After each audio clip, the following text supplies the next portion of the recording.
నమస్తే, welcome to Magna TV. నేను Aditya. FDC chairman Dil Raju ఇంట్లో ఐటీ సోదాలంటూ నిన్నటి నుంచి ఒక అంశం చూస్తూనే ఉన్నాం. At the same time not only Dil Raju, cinema ఇండస్ట్రీకి సంబంధించినటువంటి ఎవరైతే బడా నిర్మాతలు ఉన్నారో అందరిళ్లలో కూడా ఐటీ సోదాలు అయితే జరుగుతున్నాయి. దాదాపుగా 55 బృందాలు 8 చోట్ల ఎట్ ఏ టైం ఈ సోదాలు అయితే జరుగుతున్నాయి. మరి ఎందుకు పెద్ద సినిమాలు రిలీజ్ అయినప్పుడే ఇలాంటి సోదాలు జరుగుతాయి అనేది ఇప్పుడు ప్రతి ఒక్కరిలో ఉన్నటువంటి ఒక ప్రశ్న. మరి దాని గురించి తెలుసుకునే ప్రయత్నం చేద్దాం. ప్రస్తుతానికి మనతో పాటు స్టూడియోలో ఉన్నారు ప్రముఖ పొలిటికల్ అనలిస్ట్ అండ్ సామాజికవేత్త శివరామ్ గారు ఉన్నారు. ఒక్కసారి సార్తో మాట్లాడదాం. సార్ నమస్కారం. సార్ నమస్తే అండి. సార్, ఐటీ సోదాలంటూ గత 2 రోజులుగా టాలీవుడ్ ఇండస్ట్రీ మొత్తం ఒక ఉలిక్కి పడేలా చేసింది. అండ్ ముఖ్యంగా బడా నిర్మాతలు ఎవరైతే ఉన్నారో వాళ్ళ ఇళ్లలోనే సోదాలు ఎక్కువగా జరుగుతున్నాయి. మరి ఎప్పుడు లేనిది అంటే సడన్గా పెద్ద సినిమాలు రిలీజ్ అయినప్పుడు ఇలాంటి సోదాలు ఎందుకు జరుగుతాయి? అసలు ఎవరు వీళ్ళని సోదాలు చేయాలని ఎవరైనా కంప్లైంట్ చేస్తారు? అసలు ఎలా ఉంటుంది ఇది? ఇప్పుడు తెలుగులో ఒక ఫేమస్ సామెత ఉంది, దొరికితే దొంగ, దొరకకుంటే దొర అని ఒక సామెత ఉంటుంది. ఈ సామెత ఎవరికి అప్లికబుల్ అంటే ఎవరిపై అయితే ఐటీ రైట్స్ జరుగుతాయో వారికి అప్లికబుల్ అని చెప్తాను. అంటే ఇప్పుడు దిల్ రాజు దొంగ అని నేను చెప్పట్లేను. అయితే విషయం ఏంటంటే అండి, చాలామంది పబ్లిక్ ఒక చిన్న కన్ఫ్యూజన్లో ఉన్నారు. ఆ కన్ఫ్యూజన్ ఏంటంటే అండి, ఇప్పుడు దిల్ రాజు గారు గేమ్ చేంజర్ సినిమాకి నిర్మాత, సంక్రాంతికి వస్తున్నాం నిర్మాత, డాకు మహారాజ్ అనే సినిమాకి డిస్ట్రిబ్యూటరు. అంటే ఎన్ని లాభాలు వచ్చాయో కాబట్టి ఐటీ రైడ్ జరిగిందంట, అంటే ఆ లాభాలకి ట్యాక్స్ కట్టాడో లేడో కాబట్టి ఐటీ రైడ్ జరిగిందంట అనే కోణంలో జనరల్గా డౌట్స్ వస్తాయి పబ్లిక్కి. అయితే ఇక్కడ విషయం ఏంటంటే అండి, ఐటీ రైడ్స్ ఆ విధంగా జరగవు. ఎప్పుడైనా గుర్తుపెట్టుకోండి, ప్రాఫిట్స్ మీద ఐటీ రైడ్స్ జరగదు, పెట్టుబడి మీద ఐటీ రైడ్స్ జరుగుతాయి. అంటే అసలు గేమ్ చేంజర్ సినిమాకి చాలా వరకు మౌత్ పబ్లిసిటీ, ఎవరైనా మౌత్ పబ్లిక్ కదిలించండి, 400 కోట్లు 500 కోట్లు అనేది ఒక టాక్ అయితే ఉంది. అసలు ఇన్ని 100 కోట్లు దిల్ రాజుకు ఎక్కడి నుంచి వచ్చాయి? Serial number 1. సీరియల్ నెంబర్ 2, సంక్రాంతికి వస్తున్నాం అనే సినిమా ఆల్మోస్ట్ అది కూడా పెద్ద హీరో సినిమా, ఇంత పెట్టుబడి కాకుండా ఆల్మోస్ట్ అది కూడా కోట్లలో ఉన్న పెట్టుబడి సినిమానే కదా. అది పక్కన పెడితే ఎస్విసి బ్యానర్ మీదనే మీరు ఒక పోస్టర్ రిలీజ్ చేశారు, ఈ సినిమాకి ఇప్పటి వరకు 207 కోట్ల కలెక్షన్స్ వచ్చాయని చెప్పేసి. అయితే ఈ కలెక్షన్స్ మీరు ఎక్కడ పెట్టారు, ఈ కలెక్షన్స్ సంబంధించి ట్యాక్స్ మీరు కట్టారా లేదా అనే కోణంలో కూడా ఒక ఎంక్వైరీ ఇప్పుడు జరుగుతుంది. అంటే ఒక విధంగా ఇప్పుడు వీళ్ళు ఇచ్చిన ఇన్ఫర్మేషన్ వీళ్ళే ఒక ఇన్విటేషన్ ఇచ్చారని వచ్చేవాళ్ళు ఈజీగా ఇప్పుడు కమింగ్ డిస్కషన్లో అదే నేను చెప్పబోతున్నాను. నోటి దూలా అంటారు అనమాట ఇది. అందుకే నోరు కంట్రోల్గా పెట్టుకోవాలి. ఎంత ఒదిగినా అది అంటే ఎంత ఎదిగినా ఒదిగి ఉండాలి అనే సామెత ఉంటారు కదా. ఇది ఇప్పుడు ప్రజెంట్ ఇట్లాంటి ప్రొడ్యూసర్స్కి లేదంటే ఇండస్ట్రియలిస్ట్కి వీళ్ళకి అప్లికబుల్ అని చెప్తాను అనమాట. ఇప్పుడు నా సినిమాకి ఇన్ని 100 కోట్లు పెట్టాను, ఇన్ని 100 కోట్ల కలెక్షన్ వచ్చింది అనగానే ఏమైతే ఐటీకి మీరు ఇన్ఫర్మేషన్ ఇచ్చినట్టే కదా, ఇది సరిపోతుంది కదా ఐటీకి. అయితే ఇక్కడ విషయం ఏంటంటే ఇప్పుడు దిల్ రాజు, ఇప్పుడు మన ఇంటర్వ్యూ జరుగుతున్న టైం ఇప్పుడు ఆల్మోస్ట్ 6:30 అండి. ఇప్పటి వరకు కూడా రైడ్ అనేది ఇంకా జరుగుతూనే ఉంది. జస్ట్ ఒక half an hour 1 hour back Dil Raju గారు బాల్కనీలోకి వచ్చి మీడియా వారితో ఒక చిన్న లీక్ ఇచ్చి వెళ్ళాడు. ఏమని ఇచ్చాడు? లేదండి, రైట్స్ అనేది ఇంకా జరుగుతున్నాయి, నా మీదే కాదు మైత్రి మూవీస్, మ్యాంగో మీడియా మీద కూడా జరుగుతున్నాయి, కాబట్టి నేను వారికి సహకరిస్తున్నాను. యాజ్ ఆఫ్ నవ్ అయితే నా కంప్లీట్ ఫోన్స్ కానీ అవన్నీ కానీ వారి చేతుల్లో ఉన్నాయి. ఇది అయిన తర్వాత నేను ప్రెస్ మీట్ పెట్టి వాట్ ఎవర్ ఇట్ మీకు కన్క్లూజన్ ఇస్తానని చెప్పారు. అంటే ఈ రైడ్కి సంబంధించి ఐదర్ ఐటీ ఆఫీసర్స్ అయినా లేదా దిల్ రాజు అయినా ప్రెస్ మీట్ పెడితే తప్ప పబ్లిక్ ఒకటి క్లారిటీ రాదు. Serial number 1. సీరియల్ నెంబర్ 2 ఏంటంటే, నేను ఇంతకు మీకు చెప్పినట్టుగా రైడ్స్ ఎందుకు జరుగుతాయి అంటే, before 1 week before Dil Raju మీద రెక్కి అనేది జరిగింది. అది ఎవ్వరికీ తెలియదు. ఎప్పుడైనా గుర్తుపెట్టుకోండి, ఒక పెద్ద వ్యక్తి మీద, ఎస్పెషల్లీ ప్రొడ్యూసర్స్ అనుకోండి, లేదా ఇండస్ట్రియలిస్ట్ అనుకోండి, లేదా ఒక మంత్రి, ఒక పొలిటీషియన్ అనుకోండి, వీరి వ్యాపారాల మీద ఐటీ జరుగుతున్నప్పుడు 1 వీక్ బిఫోరే రెక్కి నిర్వహిస్తారు. ఇది చాలామందికి తెలియదు.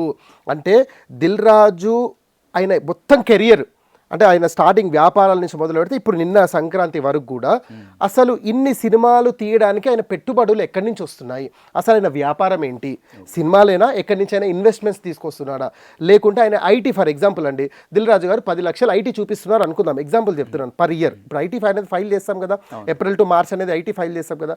అయితే 10 లక్షలు ఫైల్ చేస్తున్నాడు, కానీ ఇక్కడ టర్న్ ఓవర్ మాత్రం 1 CR కనిపిస్తుంది. అంటే 90 లక్షలకు సంబంధించిన ఐటీని ఫైల్ చేయట్లేడు అనే సెక్షన్స్ మీద కూడా ఫైల్ అయ్యే అవకాశం ఉంటుంది. అంటే వన్స్ ఒక్కసారి ఐటీ నుంచి నోటీస్ వచ్చినా లేదా ఐటీ ఆఫీషియల్స్ దాడి చేసినా కూడా కంప్లీట్ చరిత్రతో అవుతారు. మనం ఏమనుకుంటాం, గేమ్ చేంజరో సంక్రాంతికి వస్తున్నామో డాకు మహారాజ్ వారికి అనుకుంటాం. అది కాదు. అసలు దిల్ రాజు మొత్తం అసలు ఆయన బయోగ్రఫీ తీసేస్తారు. అసలు దిల్ రాజు, వారి భార్య, వారి పిల్లలు, వారి ఫ్రెండ్స్, వారి బినామీ, వారి రిలేషన్స్, మొత్తం అందరి మీద ఇప్పుడు 55 బృందాలు అన్నారు కదా. 55 బృందాలు ఎందుకంటే వీరి కంప్లీట్ టీం మీద జరుగుతుంది ఇప్పుడు ఇన్వెస్టిగేషన్. అండ్ ఇప్పుడు ఫర్ ఎగ్జాంపుల్ అండి, ఇప్పుడు దిల్ రాజుకి నేను స్నేహితుడు అనుకుందాం, నా నెంబర్ వారి మొబైల్లో ఉంటుంది కదా, నాకు కాల్ చేస్తారు, వారు నా ఇంటికి వస్తారు, నా ప్రాపర్టీస్ చెక్ చేస్తారు. శివరామ్ గారి ప్రాపర్టీస్ ఎన్ని ఉన్నాయి, కోకాపేటలో ఒక 3 ఎకరాలు కొన్నాడు. శివరామ్ గారి శాలరీ 25,000 30,000, కోకాపేటలో ఎందుకు కొన్నాడు, దిల్ రాజు బినామీ, క్లారిటీ వచ్చేసింది. సో నన్ను తీసేస్తే లోపడేసేస్తారు, అంటే నా ప్రాపర్టీని సీజ్ చేసేస్తారు. అలా అన్ని ప్రాపర్టీస్ సీజ్ చేసి ఒక దగ్గర పెడతారు. అంటే అసెట్స్ రూపంలో ఎంత ఉన్నాయి, అంటే మార్కెట్ వాల్యూ ప్రకారం ఎంత ఉన్నాయి, ఆర్నమెంట్స్ రూపంలో ఎంత ఉన్నాయి. ఇప్పుడు బ్యాంక్ లాకర్స్లో బెటర్గా వాళ్ళ మిసెస్ని తీసుకెళ్లారు, ఇప్పుడు వారి కూతుర్ని బ్యాంక్ ఆర్నమెంట్స్ రూపంలో లాకర్లో ఎన్ని ఉన్నాయి, లిక్విడ్ క్యాష్ రూపంలో ఎన్ని ఉన్నాయి, అంటే మీరు ఎవరెవరి దగ్గర ఎన్ని పెట్టారు, ఇవన్నీ ఒక దగ్గర గ్యాదర్ చేసి అది 2 days పట్టొచ్చు, 3 days పట్టొచ్చు, 4 days పట్టు విత్ అంటే ఈయన దిల్ రాజు గారు ఎంతవరకు సపోర్ట్ చేస్తారు అధికారులకు అనేది వారి మీద ఆధారపడి ఉంటుంది అనమాట. అప్పుడు కంక్లూజన్ వచ్చిన తర్వాత ప్రెస్ మీట్ పెడతారు. లేదంటే వారి ఇంట్లో 500 కోట్లు దొరికాయి, వాళ్ళ ప్రజెంట్ మార్కెట్ వాల్యూ ఆస్తులు ఇవి మొత్తం కలుపుకుంటే 1000 కోట్ల ఆస్తులు దొరికాయి, అంటే ఒక 300-400 ఎకరాల పేపర్లు దొరికాయి, ఆర్నమెంట్స్ ఇన్ని దొరికాయి, టోటల్గా ఇంత ఉన్నాయి. బట్ వారు ఐటీ చూపించేది ఇంతే చూపించారు, కాబట్టి ఇది మేము సీజ్ చేస్తున్నాము అనేది గవర్నమెంట్ సీజ్ చేసేస్తుంది, ఐటీ సీజ్ చేస్తుంది. తర్వాత వీరి మీద సెక్షన్స్ ఫైల్ అయితే వీరు జైలుకి వెళ్ళాల్సి వస్తుంది, అది వేరే విషయం. మళ్ళీ బెయిల్ మీద బయటకు వస్తారు, మళ్ళీ ఈయన అది కోర్టు నుంచి మళ్ళీ ఆ ప్రాపర్టీ తీసుకునే ప్రయత్నం చేశారు. అప్పుడు ట్యాక్స్ అనేది ఆ పెనాల్టీస్ ఉంటాయి. ఇప్పుడు ఏమో నార్మల్గా 30% 18% ఉంటాయి, అప్పుడు పెనాల్టీతో కట్టి తెచ్చుకోవాల్సిన పరిస్థితి దిల్ రాజుకు ఉంటుంది. అయితే నేను ఇక్కడ దిల్ రాజు గారు కానీ ఇప్పుడు ఎవరైతే ప్రజలు ఈ ఇంటర్వ్యూ చూస్తున్నారో వారికి కూడా నేను ఒక విజ్ఞప్తి ఏంటంటే, ఇప్పుడు నేను ఉన్నానండి ఎగ్జాంపుల్, ఇప్పుడు నేను ఏం చేస్తున్నానంటే, ఇప్పుడు కోకాపేట గచ్చిబౌలిలో అంటే ఒక అపార్ట్మెంట్ ఫ్లాట్లో ఒక అపార్ట్మెంట్లో ఆ ఏరియాలో ఒక అపార్ట్మెంట్ ఫ్లాట్ కొన్నాను. అక్కడ ఇప్పుడు మార్కెట్ వాల్యూ 25,000 30,000 వరకు ఎస్ఎఫ్టీ పలుకుతుంది, హై రైజ్ అపార్ట్మెంట్లో చెప్తున్నాను నేను. కానీ గవర్నమెంట్ రేట్ అంత ఉంటుంది, అక్కడ 8,000 9,000 ఉందన్నమాట. అంటే గవర్నమెంట్ రేట్ ప్రకారంగానే నేను రిజిస్ట్రేషన్ చేసుకుంటాను. ఫర్ ఎగ్జాంపుల్ అంటే నేను 3,000 ఎస్ఎఫ్టీ తీసుకున్నాను, అదొక 10,000 పోతుంది, అంటే 3 కోట్ల రూపాయల వర్తున్న ఫ్లాట్. కాబట్టి ఈయన శివరామ్ గారు 3 కోట్లు అంటే 3 కోట్లు ఇంటూ 7.5 స్టాంప్ డ్యూటీ అని ఉంటుంది, స్టాంప్ డ్యూటీ చెల్లించి నేను ఫ్లాట్ అనేది రిజిస్ట్రేషన్ చేసుకున్నాను. సో ఇప్పుడు ఐటీకి ఇన్ఫర్మేషన్ వెళ్ళిపోతుంది, ఎందుకంటే Aadhaar card pan card link అయి ఉంది కదా, రిజిస్ట్రేషన్ నుంచి ఐటీకి వెళ్తుంది. మీకు ఒకటి క్లారిటీ సాధితే గారు, కంప్లీట్ తెలంగాణ ఆంధ్ర లేదా ఆల్ ఓవర్ ఇండియాలో ఏ డిపార్ట్మెంట్ నుంచి అయినా మీరు పర్చేస్ చేస్తారు కదా, ఏదైనా కానివ్వండి, కెమెరాస్ కానివ్వండి, 2 వీలర్ కానివ్వండి, 4 వీలర్ కానివ్వండి, లేదు అంటే ప్రాపర్టీస్ కానివ్వండి, ఏదైనా ఐటీకి ఇన్ఫర్మేషన్ వెళ్ళిపోతుంది. ఈవెన్ దో మీరు బ్యాంక్ వేసే ₹1,00,000 డిపాజిట్ కూడా ఆ రోజు ఈవినింగ్ ఐటీకి వెళ్ళిపోతుంది ఇన్ఫర్మేషన్. అయితే ఐటీ నుంచి నాకు ఒక నోటీస్ వస్తుంది, మీరు పలానా దగ్గర ఒక ప్రాపర్టీ కొన్నారు 3 కోట్ల వర్త్, మీకు ఎక్కడిది, 30 లక్షల ప్రాపర్టీ కొన్నారు, మీకు ఎక్కడివి పైసలు, మాకు వివరణ ఇవ్వండి. అప్పుడు నేను వివరణ ఇవ్వాలి, సార్ నేను పలానా దగ్గర ఇంకో ప్రాపర్టీ కొన్నానండి, ఆ ప్రాపర్టీకి వచ్చిన డబ్బులు ఇక్కడ కట్టానండి, సో దట్ వివరణ ఇస్తే ఆ వివరణ సాటిస్ఫై అయితే పర్లేదు.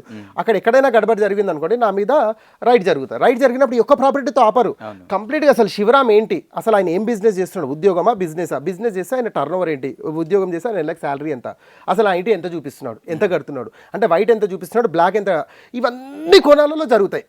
అసలు శివరామ్ పేరు మీద ప్రాపర్టీస్లో వాళ్ళ భార్య పేరు మీద ఎంత ఉన్నాయి, వాళ్ళ పిల్లల పేరు మీద ఎంత ఉన్నాయి, వారి ఫ్రెండ్స్ పేరు మీద ఎంత ఉన్నాయి, వారి రిలేషన్స్ పేరు, ఈ కోణాలలో కంప్లీట్గా అనేది ఐటీ దాడి జరుగుతుంది. కాబట్టి ఇండియాలో అంటే వారి ఐటీ కోణంలో ఏంటంటే అండి, ఐటీ డిపార్ట్మెంట్ ఇండియాలో మీరు నివసిస్తున్నందుకు బిఎన్ ఇండియన్ సిటిజన్ ప్రకారంగా మీరు ట్యాక్స్ చెల్లించి వ్యాపారం చేయాలి, అది కూడా వైట్ వ్యాపారం చేయాలి, బ్లాక్ అనేది చెయ్యొద్దు అనేది ఇప్పుడు ఐటీ సంబంధించిన రూల్. ఇప్పుడు మన సేవింగ్ అకౌంట్స్ కూడా పరిశీలిస్తే ఆదిత్య గారు, ప్రతి ఒక్కరికి ఇప్పుడు సేవింగ్ అకౌంట్స్ ఉంటాయి, ఆంధ్ర అనుకోండి, ఎస్బీఐ అనుకోండి, ఇట్లా సేవింగ్ అకౌంట్స్ 10 lakh వరకు కెపాసిటీ అండి పర్ ఇయర్. ఓకే, అదే మీరు కరెంట్ తీసుకుంటే 50 lakhs అనమాట.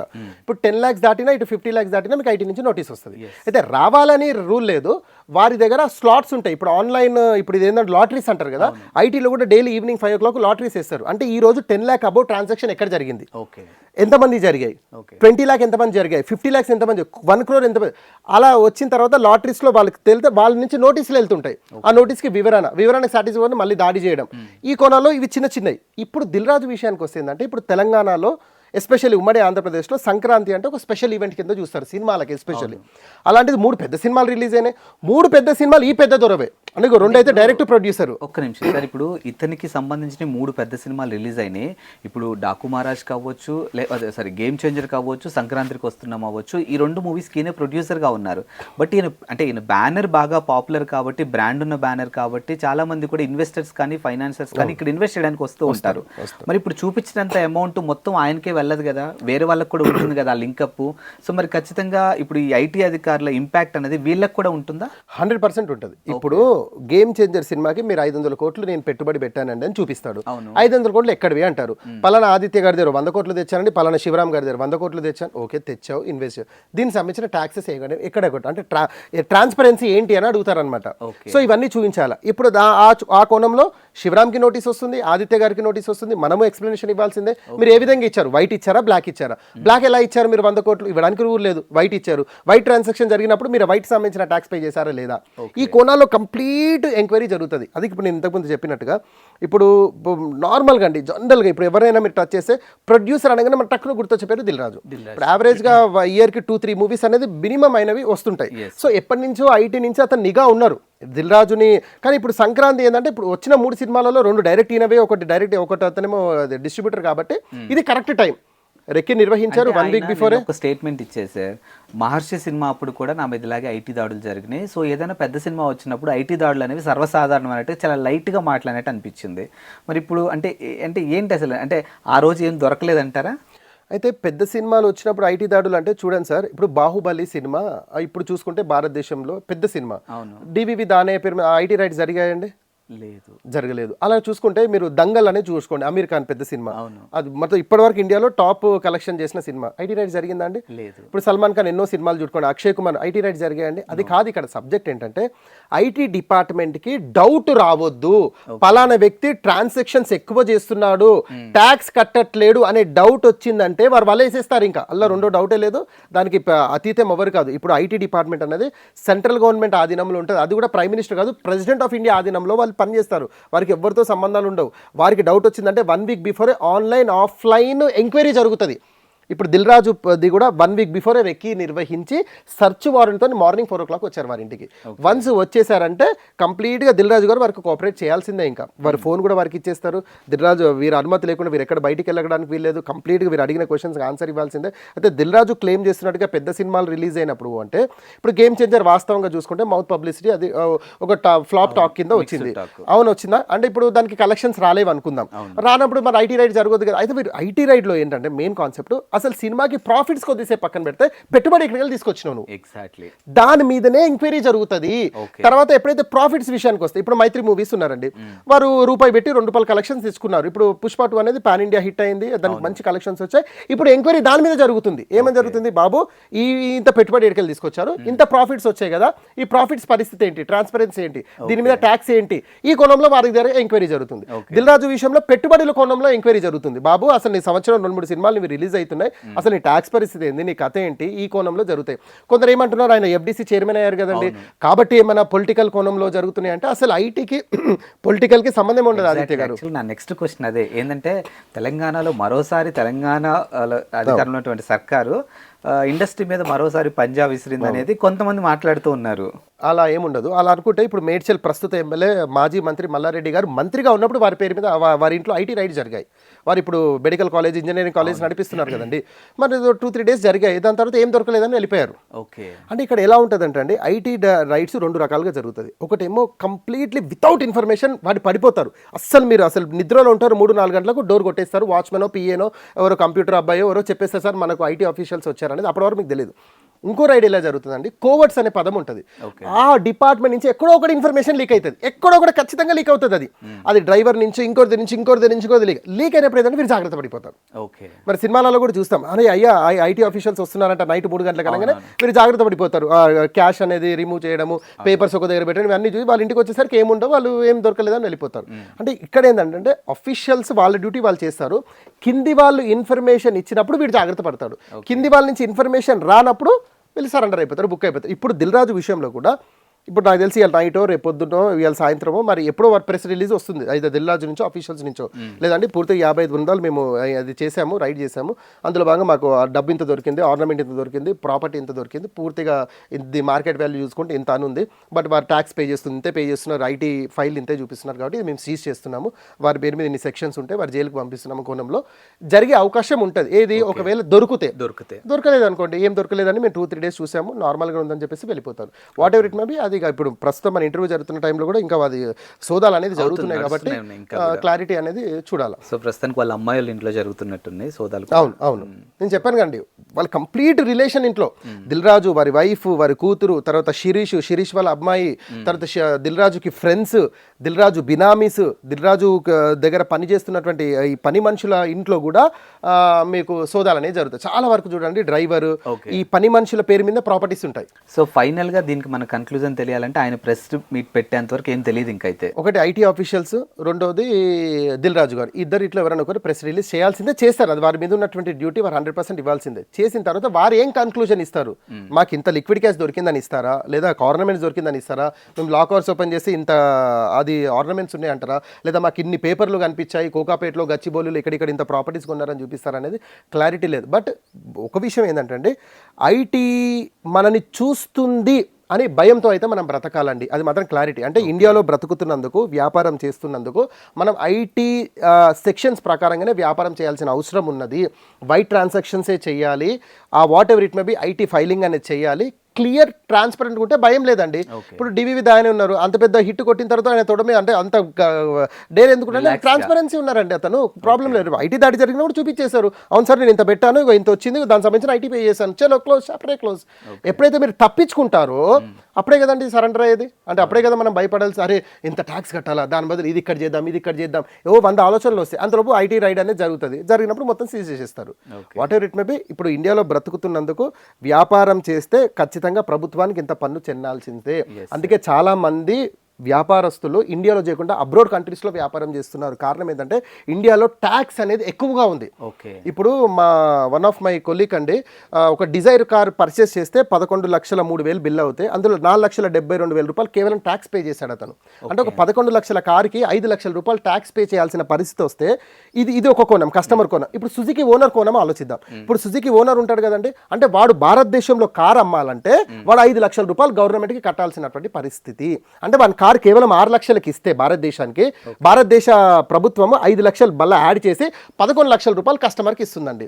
అంటే కేవలం కార్ తయారు చేసేటప్పుడు కూడా 5 లక్షలు సంపాదించడండి. కేవలం భారతదేశంలో మీరు మీ కార్ అమ్ముతున్నందుకు మీరు మాకు 5 లక్షలు పే చేయాలి. ఇది భారతదేశ పరిస్థితి. అయినా కూడా భారతదేశం 100 సంవత్సరాలు వెనుకుంది. చూశారు కదా, ప్రస్తుతానికైతే దిల్ రాజు గారికి సంబంధించినటువంటి ఐటీ సోదాలు స్టిల్ ఇంకా నడుస్తూనే ఉన్నాయి. మరి దీనికి కన్క్లూజన్ ఎప్పుడు ఏంటి అని అంటే, ఐటీ అధికారులన్నా బయటకు వచ్చి సోకాల్ ఇది అని వాళ్ళన్నా మెన్షన్ చేయాలి, లేదంటే దిల్ రాజు గారన్నా బయటకు వచ్చి ఒక ప్రెస్ మీట్ రిలీజ్ చేసేంత వరకు దీనికి సంబంధించినటువంటి వివరాలు ఇంకా పూర్తిగా అయితే రావు. And thank you sir, thank you so much. Welcome అండి.